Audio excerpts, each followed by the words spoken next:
Nalamukia makutono yote na furaha mujina Yesu Kristo. De nous suivre par internet. Nalamukia tena bale bote po natufata kupitia internet. Et je vous amène les salutations de l'église de Fungurume. Na mimi nimleta masalamu ya kanisa Fungurume. Elle m'a chargé de vous saluer au nom de Jésus-Christ. Bantu na badada bote bakweli barnyumba nimlamukie mujina Yesu Kristo. Sans tarder, nous nous lèverons pour le respect de la parole de Dieu. Bila kawia tutashima moja kuheshimia neno la Mungu. Nous lisons Jean chapitre 1er. Tuko mkitabu ya Yohani sura ya kwanza. Nous commençons au verset 24. Mstari makumi mbili na ine. Et nous irons jusqu'au verset 42. Paka makumi ine na mbili. Ceux qui avaient été envoyés étaient des pharisiens. Ils lui firent encore cette question. Pourquoi donc baptises-tu si tu n'es pas le Christ, ni Élie, ni le prophète?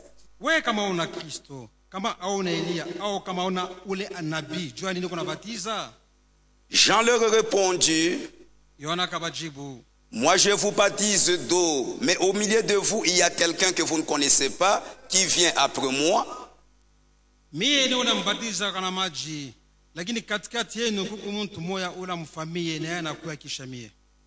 Je ne suis pas digne de délier la courroie de ses souliers.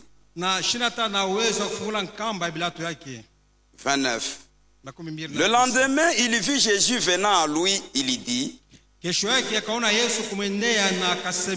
voici l'agneau de Dieu qui ôte les péchés du monde. C'est celui dont je dis, après moi vient un homme qui m'a précédé, car il était avant moi.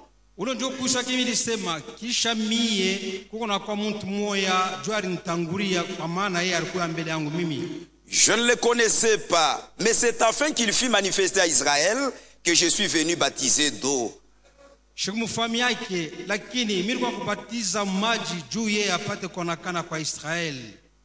Jean rendu ce témoignage. J'ai vu l'Esprit de Dieu descendre du ciel comme une colombe et s'arrêter sur lui. Je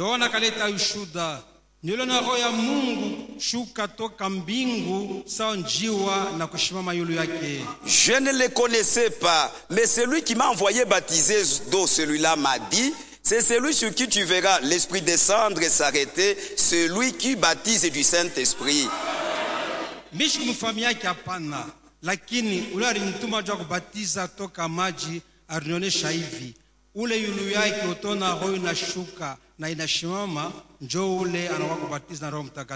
Et j'ai vu et j'ai rendu témoignage qu'il est le Fils de Dieu. Le lendemain, Jean était encore là avec deux de ses disciples. Et ayant regardé Jésus qui passait, il dit, voilà l'agneau de Dieu. Le deux disciples l'entendirent prononcer ces paroles et ils suivirent Jésus. Jésus se retourna et voyant qu'ils le suivaient, il leur dit, que cherchez-vous? Ils lui répondirent, Rabbi, ce qui signifie maître, où demeures-tu?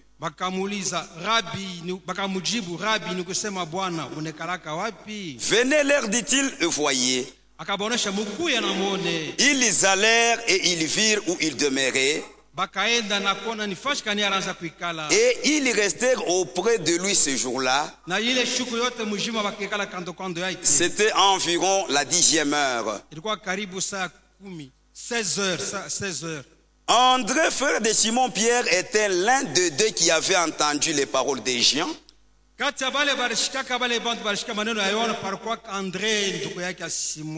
Et qui avait suivi Jésus. Ce fut lui qui rencontra le premier son frère Simon et il lui dit, nous avons trouvé le Messie. Ce qui signifie Christ. Et il les conduisit vers Jésus. Je prie. Mungu mujima, Mungu mwenye rehema na neema. Dieu vivant, Dieu de bonté, Dieu miséricordieux. Wakati ya magharibi munjina Yesu Kristo tunakubariki na kupikia tena aksanti. Nous te bénissons et te remercions ce soir au nom du Seigneur Jésus-Christ. Kila mutu alipita ku masomo ataweza kusoma imanjiko. Tout instruit peut lire ces saintes écritures. Lakini tuko naamini aseme mutafsiri wa kweli wa imanjiko ni roho yako. Mais nous croyons de tout que c'est ton esprit qui en est le véritable interprète.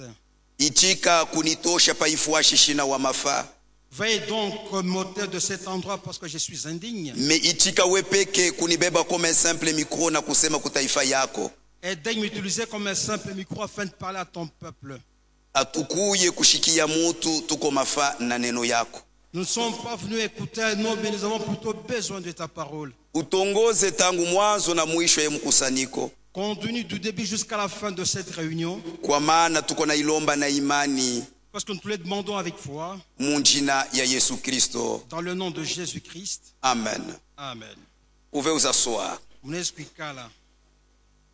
Nous prenons comme sujet convaincu puis concerné. Kichwa mahubiri yetu leo ni kusema mwenye kuhakikishiwa na ule mambo unaangalia mwenye mambo. La grande partie de la lecture que nous faisons de lire, que nous venons de lire, nous voyons Jean-Baptiste se rabaisser et il relève le Seigneur Jésus-Christ. Il se rabaisse lui-même, mais il relève le Seigneur. Et celle-ci est la tâche de chaque véritable serviteur de Dieu.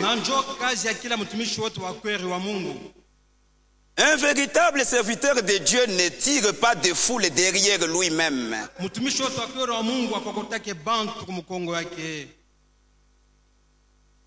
Mais il leur pointe Christ la parole. Il ne prépare pas sa propre voix, mais il prépare la voix du Seigneur. L'apôtre Paul avait peur dans son cœur. L'apôtre Paul avait peur dans son cœur. Il ne voulait pas que les gens puissent avoir une haute opinion de lui que de Jésus.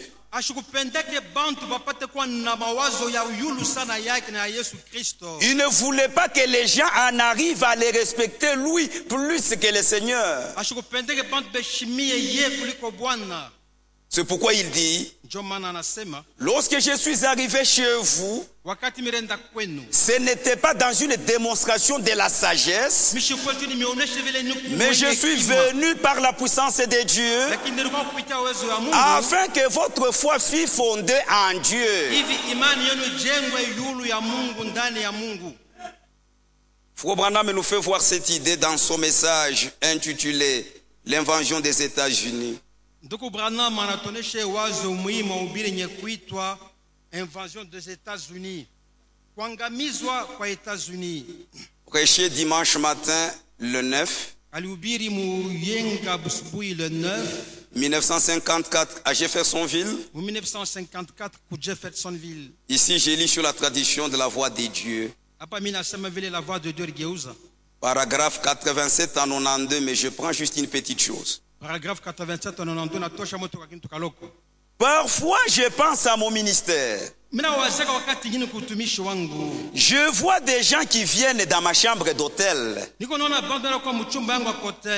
je dis, oh Dieu, qui les gens viennent-ils voir? Moi ou toi?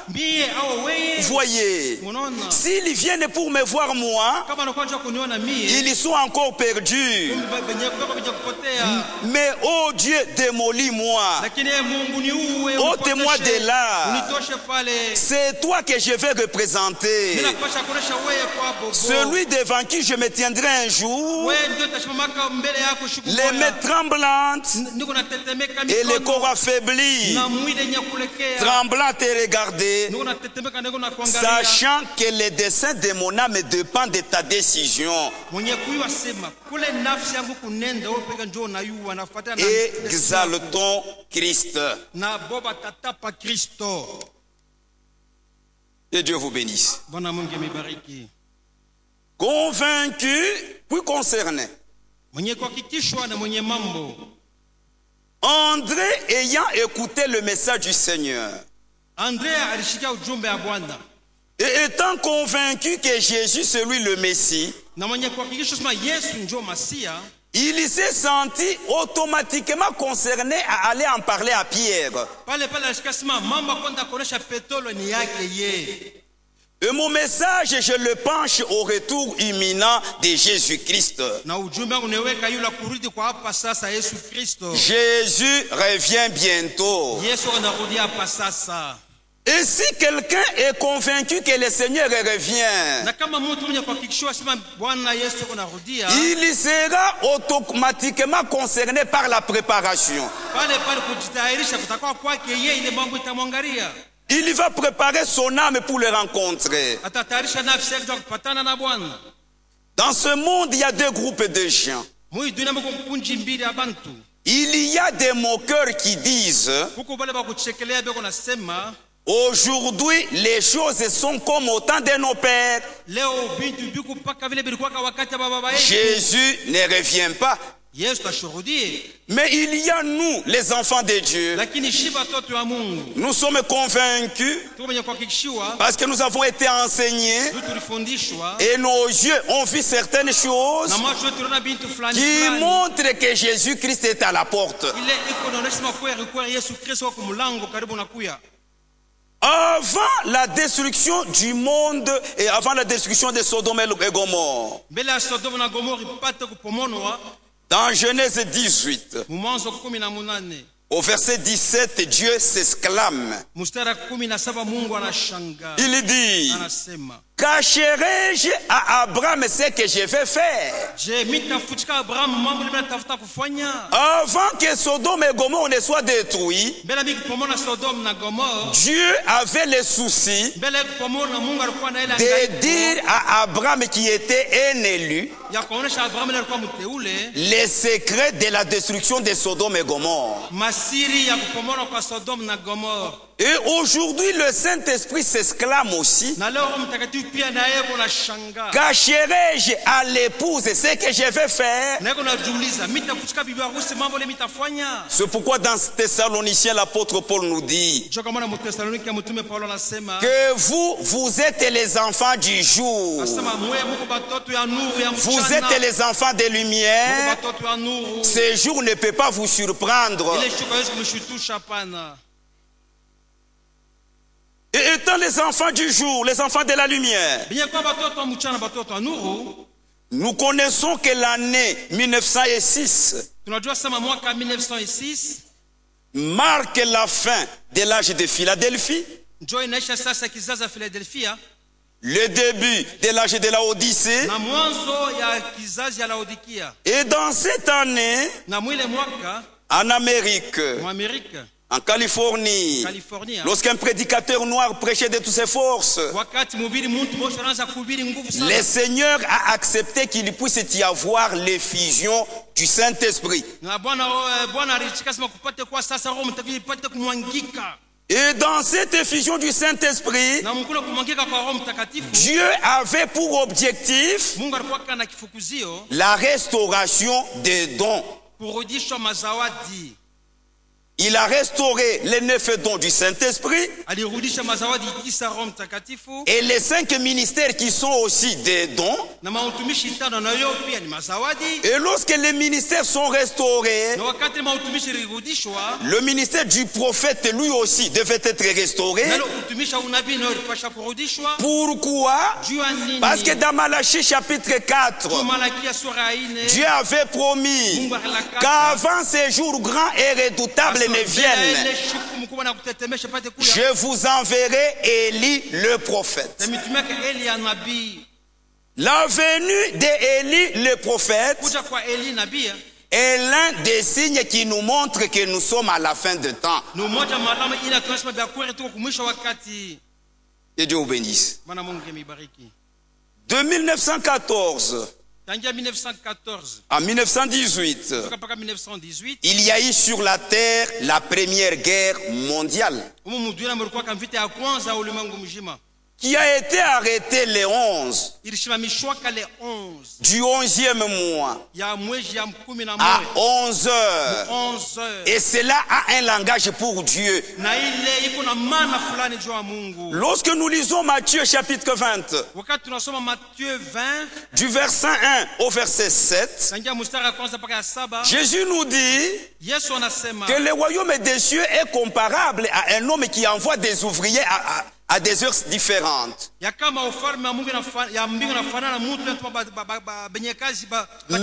la dernière catégorie des ouvriers ont été envoyés, c'était les ouvriers de la 11e heure. Ils ne sont pas les ouvriers de 11 heures, les ouvriers de la 11e heure qui est 17 heures. Et la première guerre mondiale a été arrêtée par Dieu lui-même. Et par là, il nous a montré que maintenant, le temps des derniers ouvriers est arrivé. Nous sommes à la fin de temps. De 40 à 45, il y a eu la deuxième guerre mondiale.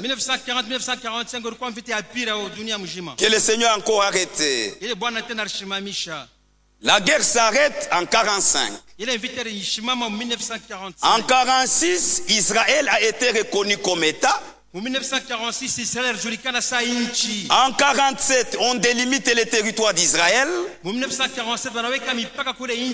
en 48, Israël retourne dans sa patrie. Et qu'est-ce que Jésus disait?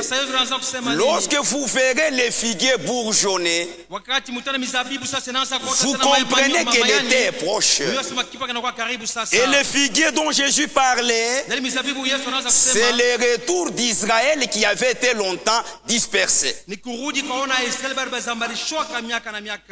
ne demeure pas comme au commencement. Nous sommes à la fin de temps. Celui qui est convaincu que Jésus revient, qui comprend qu'il n'y a plus de temps, il sera concerné par la préparation. Il ne peut pas s'arrêter à parler comme chantant un cantique que Jésus revient. Mais la chose la plus importante pour son compte, c'est de se préparer. Et la grâce que nous avons reçue est semblable à celle que Noé a reçue dans son temps. Dans Hébreux chapitre 11, le verset 7. C'est par la foi que Noé divinement avertit des choses qu'on ne voyait pas encore.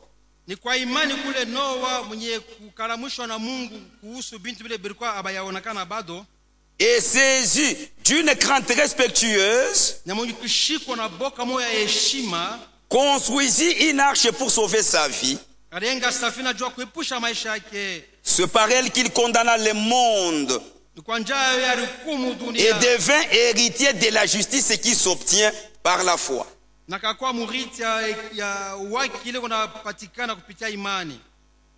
Avant que le déluge ne fût venu sur la terre,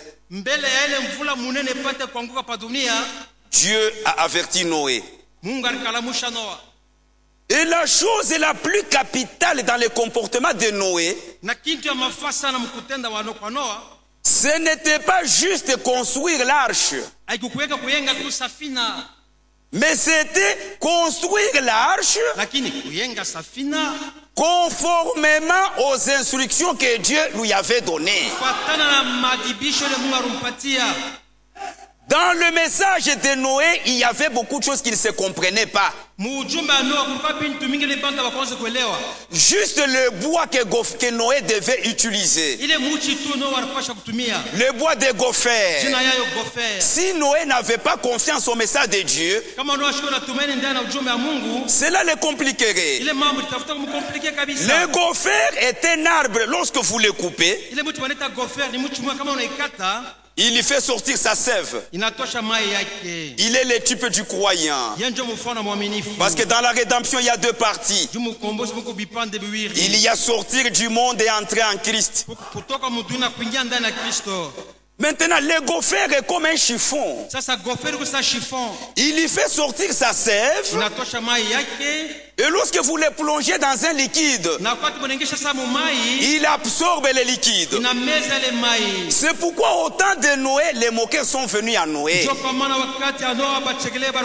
Ils lui ont dit, si c'est Dieu qui t'a parlé, a véritablement de l'amour pour te sauver. Comment il ne pouvait pas t'indiquer un bois dur qui peut te protéger? Parce que le gopher absorbe de l'eau et il y va absorber l'eau lors du déluge et tu mourras dans ton arche. C'était un message presque incompréhensible à la pensée humaine. Mais Noé leur dit, celui qui m'a dit de construire l'arche m'a aussi dit le nom de l'arbre que je dois utiliser. Et Dieu a indiqué à Noé un certain arbre qu'il fallait battre plusieurs fois. Et cela fait sortir de la sève. Et quand on a appliqué cette sève sur le gopher, comme le gopher accepte d'absorber les liquides qu'on lui donne, alors il est devenu plus dur que l'acier. Et c'est ce qui a permis à l'arche de résister à toutes les intempéries qui sont venues. C'est que au temps de Noé, la grande chose qu'il a faite, c'était attacher, écouter.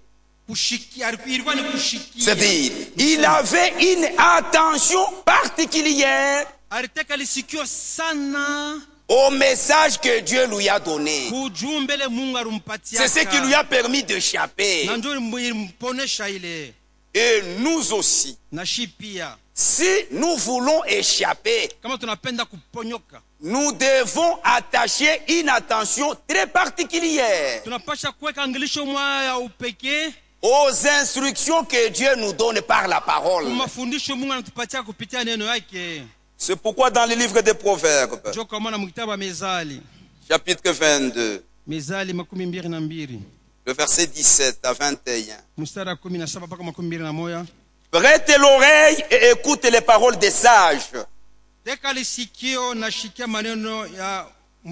Applique ton cœur à ma science, car il est bon que tu les gardes au-dedans de toi. Et qu'elle soit toute présente sur tes lèvres, afin que ta confiance se repose sur l'Éternel. Je vais t'instruire aujourd'hui, oui toi. N'ai-je pas déjà pour toi mis par écrit des conseils et des réflexions pour t'enseigner des choses sûres, de paroles vraies, afin que tu répondes par des paroles vraies à celui qui t'envoie. Notre force pour notre préparation, c'est placer la confiance dans les instructions que Dieu a déjà écrites pour nous. Il y a beaucoup de livres au monde, mais la Bible est, lui, le livre de l'Éternel. lakini Biblia ndio kitabu cha milele. Il est lui, le livre de la vérité. Ndio kitabu cha ukweli. Un croyant ne raisonne pas. Mwaminifu wazake. Il ne réfléchit pas. Afikilake. Dieu a déjà réfléchi pour le croyant. Mungu ashakufikiri yule jua mwaminifu. Et il a placé son raisonnement dans la Bible. Naweka mafikiri yake ndani ya Biblia. La parole écrite. Neno nye kuandikwa. La parole divine. Neno ya Mungu. C'est pourquoi dans Ésaïe, njoo kwa maana ndani ya kitabu Isaya au chapitre 50, sura ya 50, Ésaïe 50, Isaya 50, le verset 4. mstari ya 4. Le Seigneur l'Éternel m'a donné une langue exercée. Bwana Jehova nipatie ulimi moyo yenye kujua kazi, pour que je sache soutenir par la parole celui qui est abattu. Hivi nipate kusaidia kupitia neno unaonesha kuchoka. Il éveille chaque matin, il éveille mon oreille. Kila asubuhi yako naamsha lisikio yangu. Pour que j'écoute comme écoutent des disciples. Hivi nipate kushikia hivi banafunzi banashikiaka. Lorsque le maître parle une fois, les disciples écoutent deux fois. Wakati Bwana anasema mara moja, banafunzi banashikia mara mbili. Et dans Ézéchiel, na mkitabu wa Ezekiel, chapitre 40, Ezekiel 40, le verset 4. Cet homme me dit, fils de l'homme, écoute de tes oreilles. Cet homme me dit, fils de l'homme, regarde de tes yeux et écoute de tes oreilles. Applique ton attention à toutes les choses que je te montrerai. Car tu as été amené ici afin que je te le montre. Et dans 2 Timothée, le chapitre 1, le verset 13.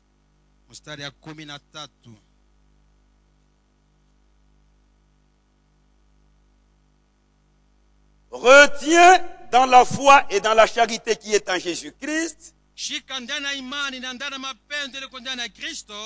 le modèle des saines paroles que tu as reçues de moi.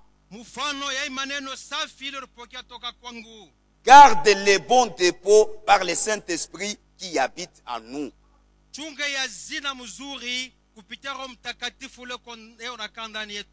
Le chapitre 3 de 2 Timothée, verset 14. Toi, demeure dans les choses que tu as apprises et reconnues certaines. Sachant de qui tu les as apprises. Dès ton enfance, tu connais les saintes lettres qui peuvent te rendre sage à salut par la foi en Jésus-Christ.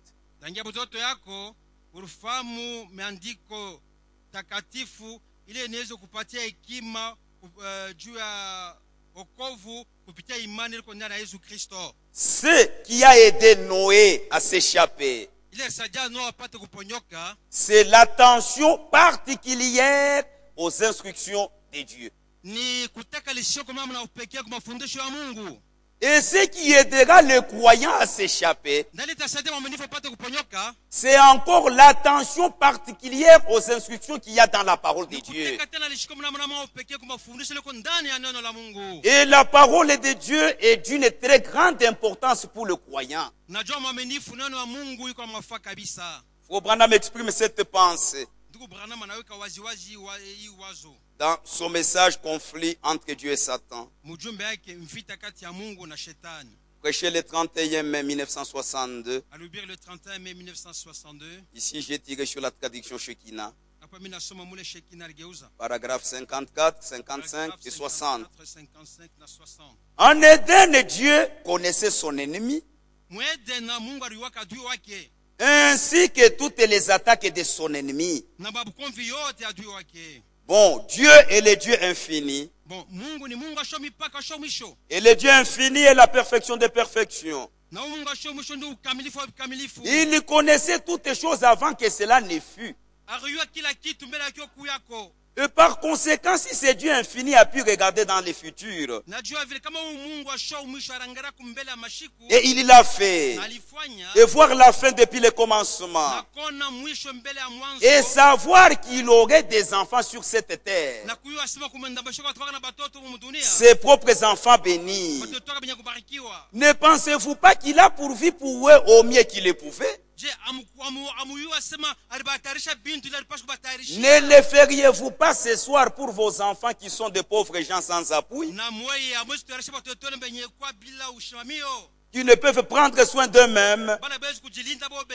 N'est-ce pas que vous vous demenez, travaillez et faites tout ce que vous pouvez pour procurer à vos enfants le mieux possible ou le mieux dont vous êtes capable?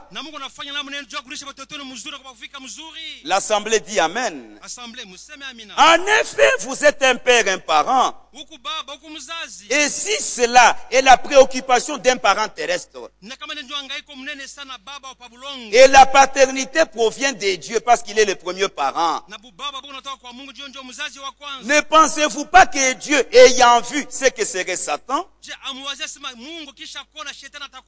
que ferait Satan, il a donné à ses enfants et leur a procuré la meilleure chose qu'il pouvait, connaissant ce que serait l'attaque de l'ennemi? Dieu avait fortifié ses enfants, voyez-vous. Mais Dieu, au commencement, a donné à ses enfants l'arme atomique parce qu'il est le Dieu infini. Maintenant, voyant qu'il y aurait un conflit, une bataille, Dieu équipa ses enfants d'un type de munitions appropriées, de tout ce dont ils auraient besoin, et qui balayerait complètement ces choses dès l'Éden jusqu'à l'enlèvement. Qu'était-ce? La parole. La parole. C'est ce qui vint Satan, c'est la parole. Elle le vaincra n'importe où, à n'importe quel endroit. Eh bien, pourquoi voulons-nous y substituer quelque chose d'autre, alors que nous avons déjà la meilleure chose qui soit la parole? Que Dieu bénisse. De tous les cadeaux que Dieu a pensé donner à l'homme, il n'y a rien qui dépasse la parole, parce que la parole, c'est Dieu lui-même qui s'est donné aux croyants pour que par lui, les croyants deviennent vainqueurs. Adui wetu ni mkubwa na mzee wa kuitupita mkubwa sana. Notre ennemi est plus expérimenté que nous, plus fort que nous. Lorsque Elohim, la fontaine de l'esprit, est sorti de cet état pour être la parole, le premier être vivant à créer, c'est Lucifer. Et Dieu lui a donné beaucoup de sagesse, beaucoup d'intelligence. Et lorsqu'il est tombé, Dieu ne lui a pas enlevé la sagesse et l'intelligence. Et c'est avec cela qu'il fait l'œuvre de la séduction. C'est pourquoi par nous-mêmes, nous ne pouvons rien. Lorsque nous attaquons l'ennemi, nous devons faire passer la parole devant nous. Et nous disons, ainsi dit la parole, ainsi dit notre Père. La parole est notre abri. C'est pourquoi Jésus parle à ses disciples et leur dit, je vous envoie comme des brebis au milieu des loups. Mais le loup est plus fort qu'une brebis, non? Mais soyez prudents comme les serpents. Prudents par rapport aux avertissements que la parole vous donne.